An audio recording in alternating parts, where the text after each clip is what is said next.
Hi, everybody. I'm here to chat a little bit more about that exercise that I gave you about choosing a color to focus on and making sheets of paper that are variations on that color to create a collage.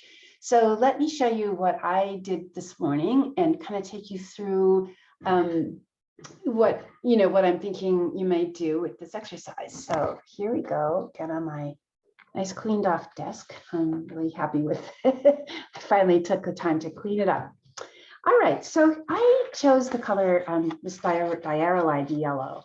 I just really like it. Yeah, as you notice, I have a little couple of marks. These were on the piece of paper that I was using. I was reusing another sheet of paper. And as you can see, I did not use enough white in this color to make it super opaque. So that's something that's what I mean. So, yes, you can certainly add more white to this and not change the color so much, not change the value and just make it more opaque. So I didn't do it enough right there, but it's actually probably good for you to see. And then I added, let's see, I added black to this one. So I've got a lovely shade of kind of a green here. This is the complementary one where my complement to this color would have been violet. And so I created a really lovely warm neutral from that. This is, oh my goodness, I'm forgetting here. This must be from the black, yeah, adding black to it. And this is adding a lot of white to it. So you're making the value change here. So we have these. Oh yes, I think I remember what this one was. Yeah, this was a little lighter value of the neutral, of when you add black to it. Yeah. So I have some really good strong contrast here, even though I am using the same color. And of course, I'm hoping that was what you discovered, that as you mixed and played with just this one color and adding different variations to it, you have actually a real range. You don't really need to necessarily go to the whole rainbow to get an incredible range in value and even color here. So this assignment was about making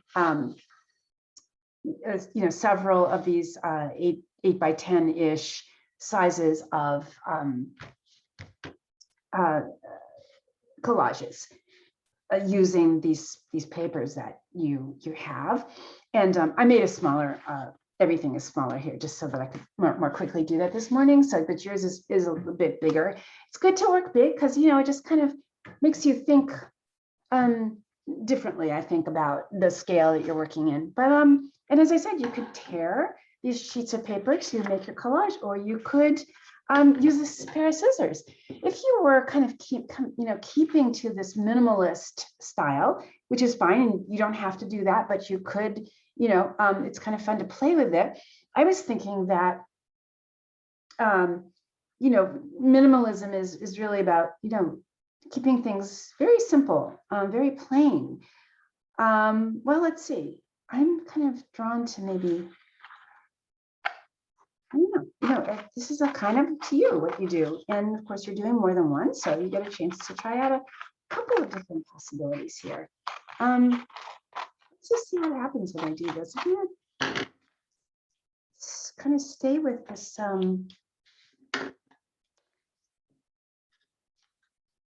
geometric kind of a theme here. And before I glue anything down, I just want to play with it a little bit. I'm going to try and move things around. I'm just really loving these two colors together. So I think I just got to do this. I've just got to put this in. And I'm going to cut it down. I just feel like that is going to be a really beautiful background shape. So maybe what you can do is just take a pen, pencil, and just, sort of draw out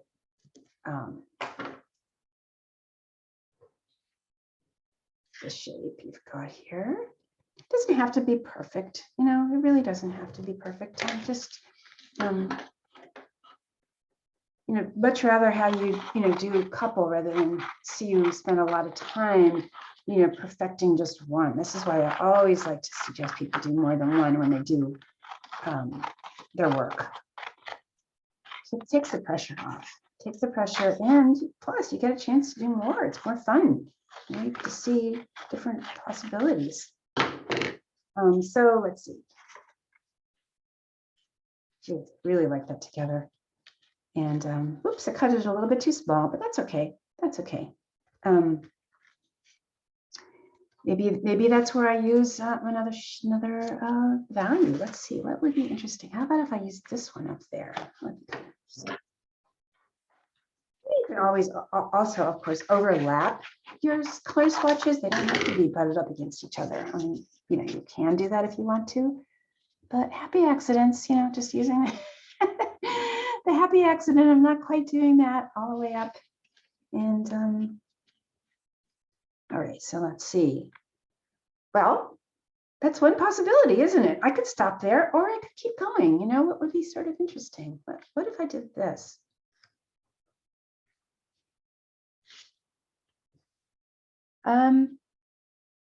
Yeah, and this is where we see the beauty of these solid colors, because, you know, when you really get to see this color in the middle of this field of sort of rust, it actually looks different than it does over here, doesn't it?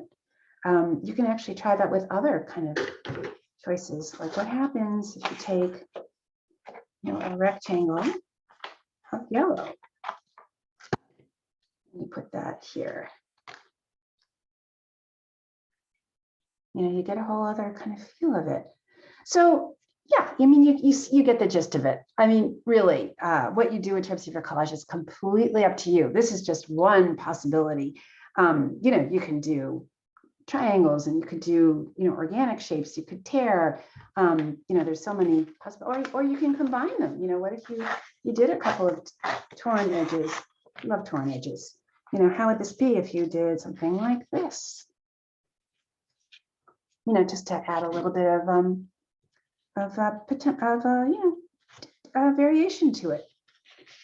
So anyway, that's basically it. And then once you've, you know, pretty much decided on your composition, go ahead and glue these pieces down.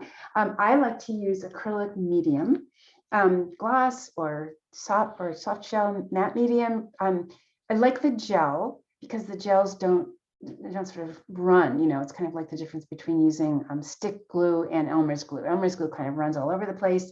But, you know, you can just take the tip of your finger or a brush and, you know, turn these pieces over and, you know, brush the gel medium on the back and, you know, stick it down.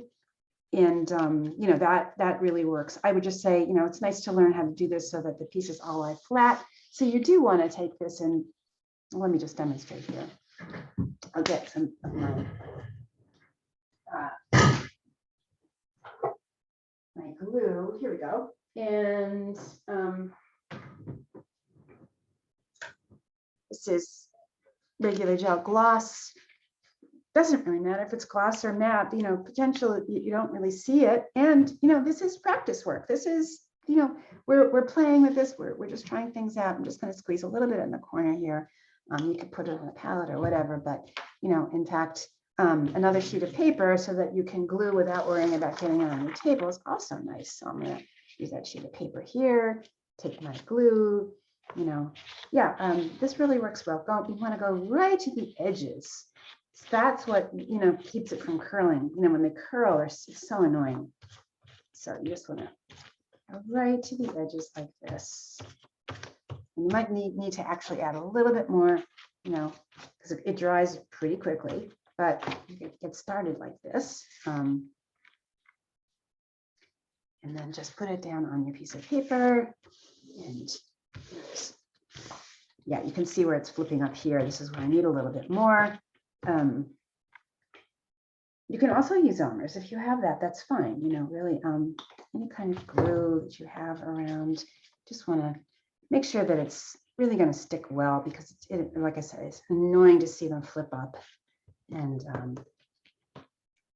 you're going to just enjoy the look of these things a lot more if you don't have to be annoyed by flipping of the edges or the sides here.